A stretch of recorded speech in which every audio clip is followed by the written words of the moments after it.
Assalamualaikum warahmatullahi wabarakatuh. Salam sahabat Intai dimanapun kalian berada. Tidak bosan, tim Intai selalu memberikan informasi agar sobat Intai tidak ketinggalan info menarik. Tentunya bersama saya Wahyu Alfi. Inilah Intai Info Santai. Halo sobat, kegiatan eksplorasi sumber daya alam seperti pertambangan, mineral, dan sebagainya memang dibutuhkan suatu negara untuk memenuhi pasokan energi dan pendapatan bagi negara. Kegiatan eksplorasi ini harus dilakukan oleh orang yang ahli di bidangnya, sebab resikonya sangat besar apabila proyek eksplorasi mengalami kegagalan. Kendati demikian, beberapa kali pernah terjadi kecelakaan kerja yang selain menimbulkan korban jiwa, juga menimbulkan kerusakan alam yang parah. Seperti apa saja itu? Yuk simak info santai berikut ini. Yang pertama ada lumpur lapindo di Sidoarjo. Tragedi lumpur panas lapindo atau dikenal juga sebagai lumpur Sidoarjo adalah peristiwa menyemburnya lumpur panas yang menggenangi beberapa desa akibat kecelakaan kerja pengeboran gas yang dilakukan oleh perusahaan Lapindo Brantas. Lumpur panas yang bersuhu sekitar 60 derajat Celcius dan mengandung gas hidrogen sulfida yang berbahaya tersebut pertama kali menyembur pada 29 Mei 2006 di Desa Reno Kenongo, Kecamatan Porong, Kabupaten Sidoarjo. Lokasi pusat semburan berjarak sekitar 150 meter dari sumur Banjar Panji 1 yang merupakan sumur eksplorasi gas milik PT Lapindo Brantas. Penyebab munculnya lumpur panas tersebut masih simpang siur. Beragam teori dikemukakan oleh para ahli, diantaranya kesalahan teknis pada saat pengeboran, pecahnya formasi sumur pengeboran, hingga dampak gempa Jogja terjadi 2 hari sebelum kejadian tersebut yang mengakibatkan peralatan pengeboran di dalam bumi patah. Lumpur panas terus menyembur hingga menenggelamkan sekitar 16 desa di 3 kecamatan. Area yang terdampak semburan lumpur tersebut beragam, mulai dari permukiman warga, jalan tol, persawahan, pertokoan, pabrik, sarana pendidikan, sarana kesehatan, dan sebagainya. Dampak yang ditimbulkan oleh semburan ini sangat luar biasa. Lebih dari 25.000 jiwa harus mengungsi dan mencari tempat tinggal lain. Ribuan karyawan harus kehilangan pekerjaan dan tergantungnya perekonomian secara besar-besaran. Luapan lumpur tersebut hingga kini bisa disaksikan jika sobat melintas dari arah Surabaya ke Malang. Saat berada di daerah Porong akan terlihat tanggul yang tinggi dan luas. Di dalamnya digenangi oleh lumpur panas berbau menyengat yang menenggelamkan beberapa desa di dalamnya. Yang kedua ada pintu neraka di Turkmenistan. Apa yang terlintas di pikiran sobat saat mendengar pintu neraka? Pasti sebuah pintu menganga yang dipenuhi api untuk membakar orang-orang berdosa ya. Eits, ternyata pintu neraka di dunia nyata ada loh sobat. Lokasi ini berada di padang pasir Karakum, Turkmenistan. Pintu neraka di tempat tersebut pada dasarnya adalah kawah menganga dipenuhi api akibat kandungan gas yang terbakar di dalamnya. Tempat ini pada awalnya merupakan lokasi eksplorasi gas dan mineral alam.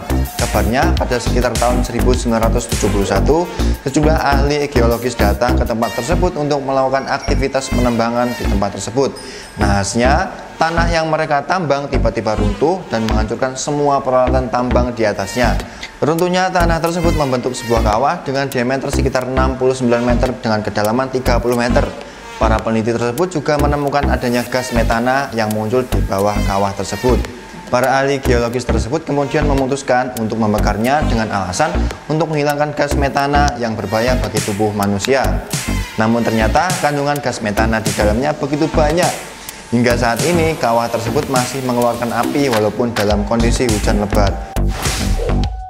Yang ketiga, tumbahan minyak di Teluk Meksiko.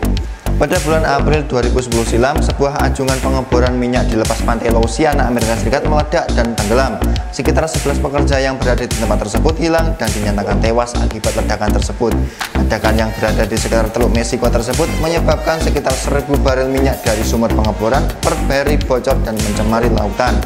Pada bulan Juli tahun 2010, kebocoran di kilang minyak tersebut bisa dihentikan, namun menurut laporan CNBC, tumpahan minyak tersebut terlanjur menyebar seluas 6.500 km persegi dan sekitar 790.000 hingga 400 juta liter minyak mentah mencemari lautan perharinya.